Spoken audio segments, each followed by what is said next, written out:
Hello friends, today we are going to discuss about cash flow statement. In this presentation, we will discuss about preparation of cash flow statement and the need of cash flow statement. So in a financial statement, there are three statements which is prepared. The first one is profit and loss account, where generally the income expense is reported and the profitability is derived or loss is derived. Then we have balance sheet, where we list down the assets and liabilities of the company.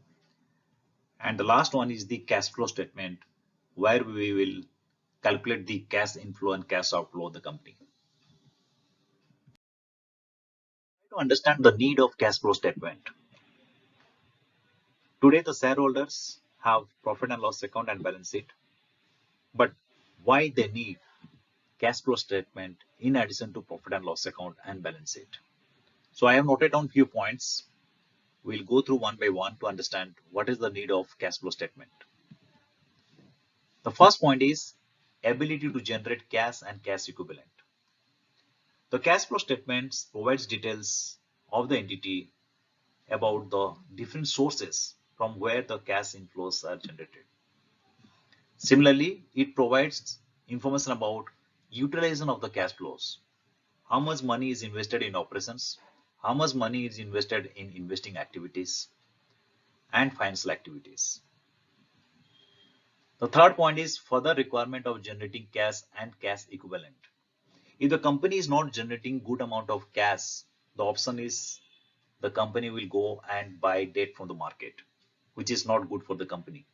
So the cash flow statement provides more data to the shareholders or the users to understand what is the cash generating capacity of the company. Fourth point, timing and nature of cash flows. So the cash flow statements provides different nature of cash flows, which the user can understand how the business is running and how the business is generating cash. The changes in capital structure. So the financing activities will provide more clarity whether the company is taking more debt or the company is taking more equity or the company is issuing right shares. So this will be more clarified in the cash flow statement.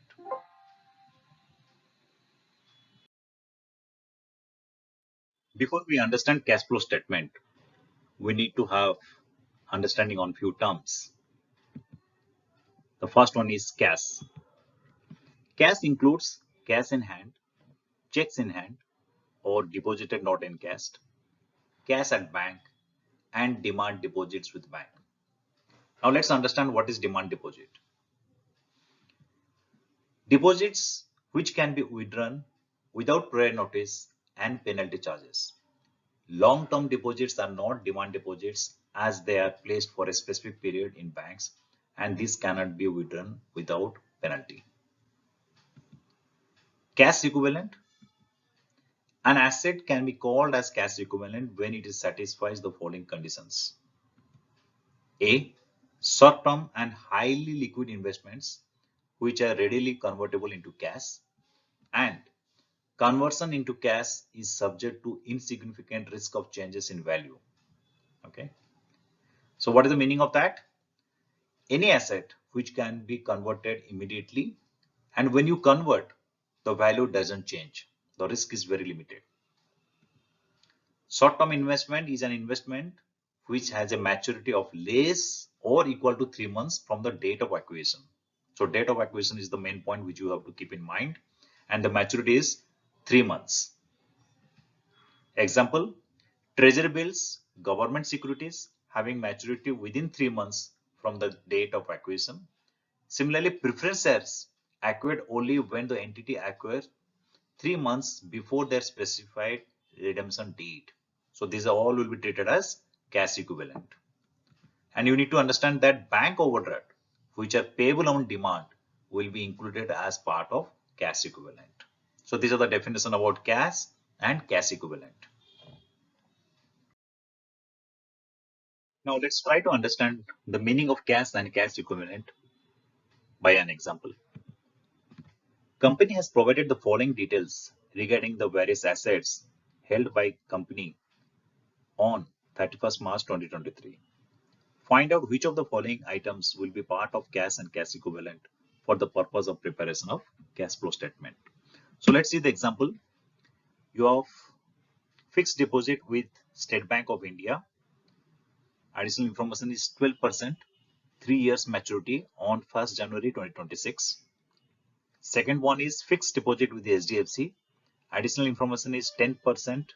Original term was for 2 years but due for maturity on 30th June 2023. Redeemable preference shares in ABC Limited acquired on 31st January 2023 and the redemption is due on 30th April 2023. Cash balance at various banks, which is in all branches in India. Cash balances at various banks, branches of foreign banks outside India. And the last one is bank overdraft of SBI branch, temporary overdraft, which is payable on demand. Now let's try to understand in each case which will be categorized as cash equivalent or cash. So in the first one, it is not considered as it is long term because the maturity period is 3 years. So as we explained in the previous slide, from the date of acquisition, it should be 3 months. The maturity should be 3 months. So in this case, the maturity is 3 years. Hence, it is long term and will not be classified as cash equivalent. In case of second one, SDFC deposit, here also the maturity is not less than 90 days. It is 2 years. Hence, it will not be considered. In case of redeemable preference shares, this will be included because it is acquired on 31st January and from that date within 90 days it is redeemable. As it is redeemed or will be redeemed by 30th April, which is 90 days, it will be treated as cash equivalent. Coming to cash balances, whether it is in India or outside India, it will be included. And bank overdraft, if it is payable on demand, then the same will be included as part of cash equivalent. Let's try to understand how the cash flow statement is prepared. As per Ind AS 7, cash activities of an entity has been classified into three. So there are three types of cash activities which we will explain in details. Such classification should be most appropriate to its business. This classification is based on the nature of business of the entity. Okay. So let's see what are the different type of cash activity. The first one is financing activities. Second one, investing activities. And the third one is operating activities. So all these three different activities will give different information to the user. And in subsequent slides, we'll understand how each activity is giving a different picture or a different analysis to the user. Financing activities. Let's try to understand what are the activities which will be included under financing activities. The activities which changes the size and composition of contributed equity. That means if the company issuing right shares or getting more capital or there is any change in the structure of the capital or preferred shares, all will be captured here. Second is borrowings and repayment of borrowings. So mostly if you see on the financing activities, generally to run the business, if the company is getting fund from outside, whether through equity or through borrowing, all those will be recorded in the financial activities. And the third one is financing costs on equity, preference and borrowings and other kind of finances. So all type of finance cost incurred to get this borrowings or equity has to be recorded here. Let's see a few examples what are covered under financing activities. A, issue of equity and preference share capital. So when you issue, you get the money, so it's a cash inflow. Buyback of equity shares. In case of buyback, the company pays to the shareholders, so it is cash outflow. Redemption of preference shares, same, cash outflow. Borrowing loans and issue of debentures. So you take loans, so there is a cash inflow for the company. Repayment of loans and redemption of debentures. So when you settle the loan, it is cash outflow. Now, point number F, if you see, it is interest payment, preference dividend payment, equity dividend payment. These are all financial cost. This is the additional cost you pay to the shareholders or to the bank. And the last one is cash payment by a lessee for the reduction of outstanding liability related to lease. So under Ind AS 116, if there is any payment of rent to the lessor, that has to be captured here as payment towards financial activities. Investing activities. Let's check what are the activities included under investing activities. The first one is purchase and sale of long-term assets and other investments which are not cash equivalent, and income received from investments. So majorly investing activities take care of the amount what the company has invested in fixed assets or other long-term assets which are not treated as cash equivalent. Let's take few examples. Acquisition and disposal of fixed assets, including intangible. So in case of acquisition, there is cash flow out. That means the money will go out. Whereas in case of disposal of fixed asset, there is cash inflow. Acquisition and disposal of shares, debt securities of other entities. So if you have invested in other entities, then that is cash outflow. And when you sell those investments, it is cash inflow. Loans and advances given to third parties. And the last one is interest, dividend, and rental income receipts. All these are treated as income from investment. Operating activities. So let's try to understand what is included under operating activities. Principal revenue producing activities. That means whatever the company does transaction to generate revenue will be part of operating activities. Activities which cannot be classified as investing or financing activities. It means residuary activities are also operating activities. So whatever activities can't be treated as investing or financing activities will fall under operating activities. We have few examples, we'll look into it. Let's take few examples. Cash received from sale of goods or services. So it is cash inflow because you are selling and getting money from the customer. Payments made to suppliers for goods or services. Cash outflow, you are making payment to the supplier. Receipts of royalties, fees, commission, and other revenue. Again, it is a cash inflow. You are getting this money from customers.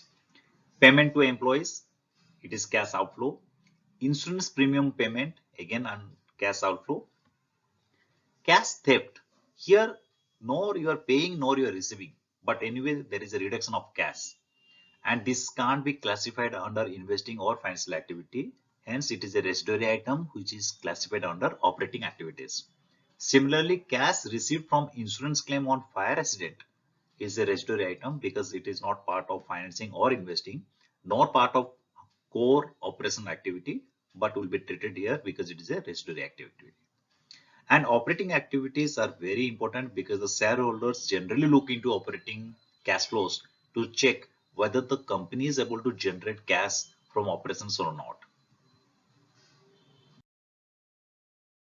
Cash flow statement.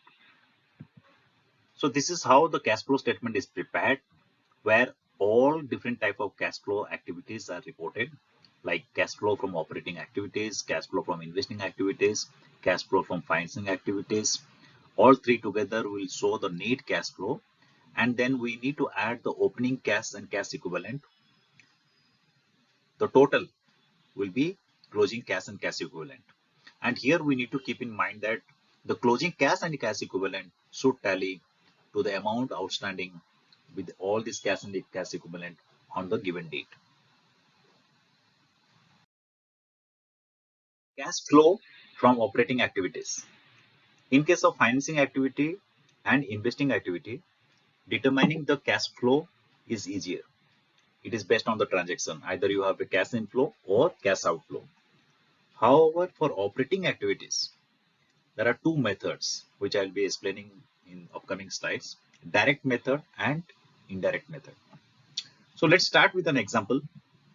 Mr. Ram invested rupees 1 lakh in a business. During the current year, the business has following activities. All raw material purchased has been sold during the year. So this is the assumption. So these are the transactions what Mr. Ram did.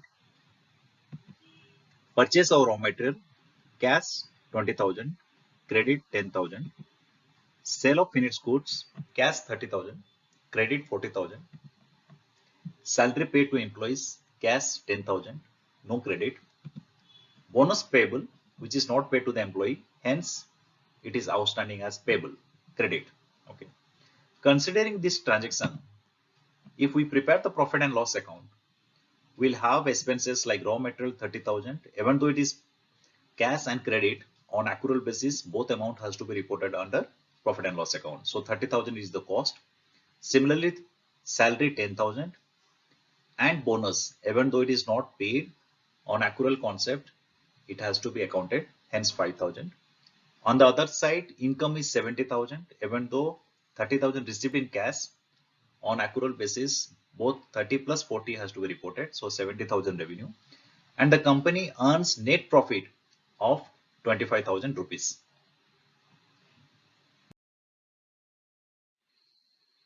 On the balance sheet side, you can see that there is a capital of 1 lakh rupees, which he invested in the business. Payable raw material 10,000, which was purchased on credit. Payable bonus 5,000, which was not paid to the employee. Profit and loss of 25,000 rupees, which was earned during the period, is part of the capital here now, or in the liability side. And on the asset side, if you see, we have a receivable of 40,000 rupees from the customer, and cash in hand has changed 1 lakh minus 20,000, which is paid in cash raw material, 10,000 salary paid, plus 30,000 what the business has received by selling goods. So if you see in both sides, the total is 1 lakh 40 and 1 lakh 40. This is the balance sheet what we have. Now considering the direct approach, let's see how to prepare the cash flow statement from operating activities. So gross receipts from operating activities, sales rupees 30,000, less payment for operating activities, raw material purchase 20,000, salary paid 10,000. So cash flow from operating activities nil. What you received is what is paid out. Okay, so gross received minus payments made is the cash flow from operating activities. Now again we are going to calculate the cash flow from operating activities, but by using the indirect method. Under the indirect method, the calculation always starts from the profit earned during the period. And from there, we need to do the adjustment of movement of operating assets and movement of operating liabilities. So let's check out how it is calculated. So profit here is 25,000 rupees. Change in operating assets and liabilities.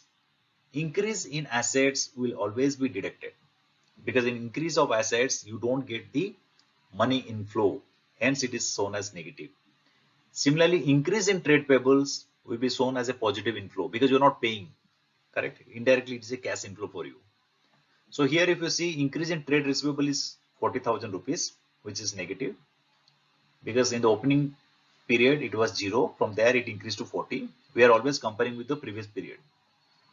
Similarly, the trade payable of 15,000, 10,000 raw material payable, and bonus payable of 5,000 rupees is shown here as additions. Cash flow from operating expenses is nil. So in both the method, the result will be same. However, in indirect method, it is quite easier to calculate because you will have the opening balance sheet and the closing balance sheet, which can be compared easily. Note here, any financing activities, investing activities, or non-cash item included in profit and loss account has to be removed from the profit and loss and to be adjusted in respective cash flows from financing and investing activities. For example, if the company has received dividend, which is reported as part of profit and loss account, that has to be removed here from the profit, and the same has to be shown as cash inflow from investing activities. So that adjustment need to be done. In this example, because we don't have any item which is investing or financing activity, hence that has not been adjusted from profit.